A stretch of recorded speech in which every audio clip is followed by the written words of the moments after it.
السلام علیکم ورحمۃ اللہ وبرکاتہ۔ امید کرتی ہوں کہ آپ سب لوگ خیریت سے ہوں گے۔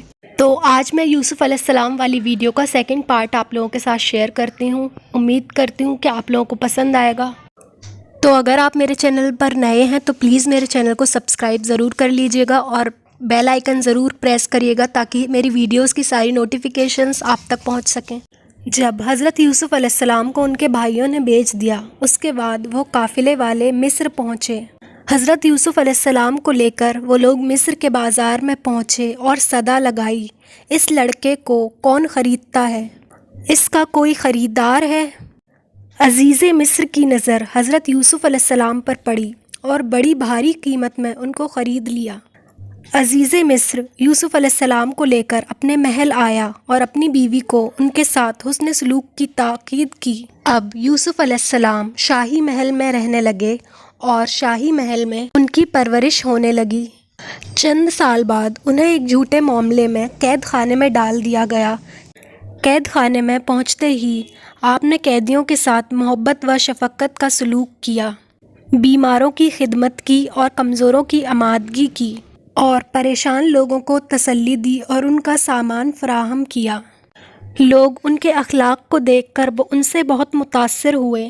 یوسف علیہ السلام نے قید خانے میں تبلیغ شروع کر دی۔ یوسف علیہ السلام کی نیک مزاجی، خوش اخلاقی اور رحم دلی کی وجہ سے سارے قیدی ان کی باتیں سننے اور ماننے لگے۔ حضرت یوسف علیہ السلام ان کو بتوں کی عبادت چھوڑ کر ایک اللہ کی عبادت کرنے کی دعوت دیتے۔ حضرت یوسف علیہ السلام کو اللہ تعالیٰ نے خواب کی تعبیر کا علم دیا تھا۔ ایک دن قیدی حضرت یوسف علیہ السلام کے پاس اپنے خواب کی تعبیر معلوم کرنے آئے۔ ایک قیدی نے کہا کہ میں خواب میں انگور سے شراب نچوڑ رہا ہوں۔ دوسرے نے کہا میں نے دیکھا کہ میرے سر پر روٹی کا ٹکڑا ہے اور پرندے اس میں سے کھا رہے ہیں۔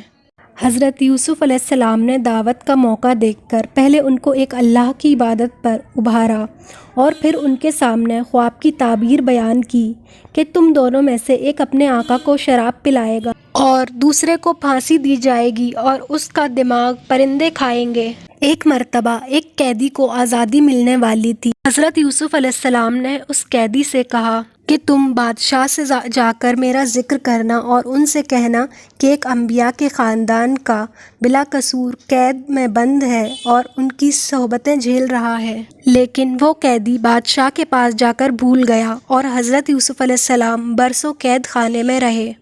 پھر ایک طویل عرصے کے بعد خود بادشاہ نے ایک پریشان کن خواب دیکھا جس کی تعبیر بتانے سے تمام لوگ عاجز ہو گئے۔ کوئی بھی بادشاہ کے خواب کی تعبیر نہ بتا سکا۔ پھر جب خواب کا ذکر اس قیدی کے سامنے ہوا تو اسے حضرت یوسف علیہ السلام کا خیال آیا اور وہ بھاگتا ہوا قید خانے آیا اور یوسف علیہ السلام سے بادشاہ کے خواب کی تعبیر دریافت کی۔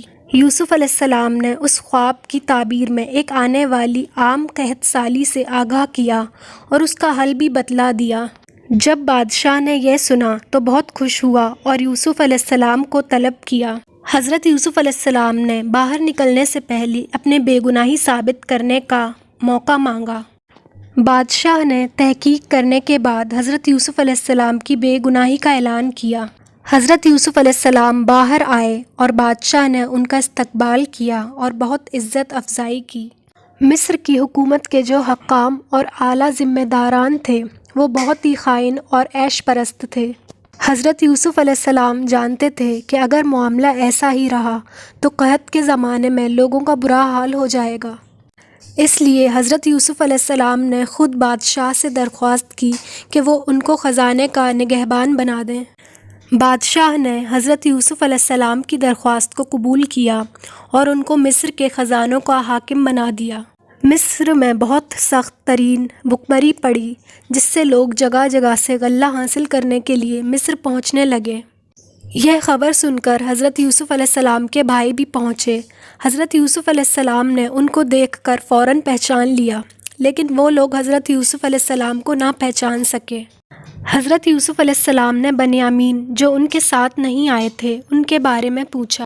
یوسف علیہ السلام نے بنیامین کے بارے میں اس طرح سے پوچھا کہ ان کے بھائیوں کو بالکل بھی شک نہ ہوا کہ وہی یوسف علیہ السلام ان کے بھائی ہیں۔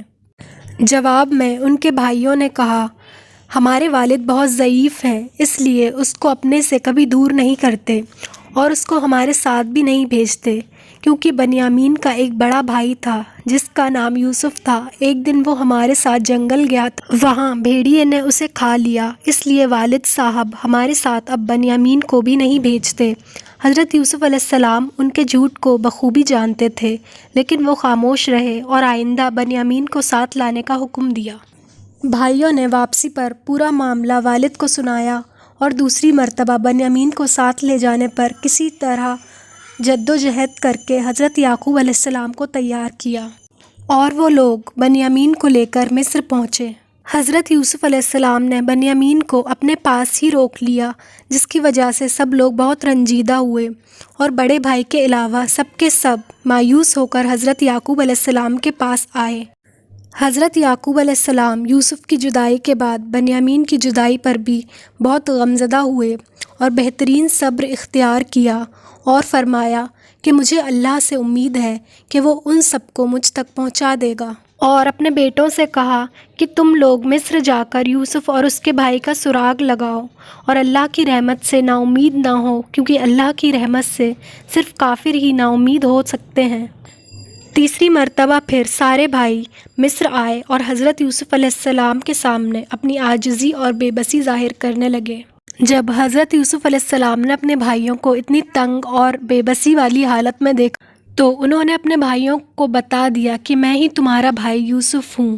جب بھائیوں کو حقیقت کا پتہ چلا تو وہ بہت شرمندہ ہوئے، لیکن حضرت یوسف علیہ السلام نے ان سے کچھ نہ کہا، بلکہ انہوں نے کہا تمہاری تمام غلطیاں معاف ہیں، اب اللہ تعالیٰ بھی تم کو معاف فرمائے، وہ بڑا مہربان نہایت رحم والا ہے۔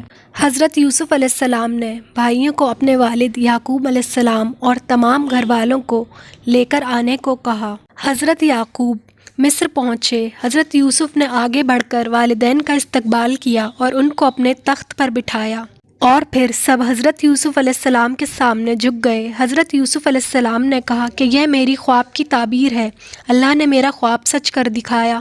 جو خواب انہوں نے بچپن میں دیکھا تھا کہ آسمان کے 11 ستارے آفتاب اور مہتاب ان کو سجدہ کر رہے ہیں۔ تو اگر آپ کو میری ویڈیو پسند آئی تو زیادہ سے زیادہ شیئر کریں اور میرے چینل کو سپورٹ کریں۔ ملتے ہیں نیکسٹ ویڈیو میں، تب تک کے لیے اللہ حافظ۔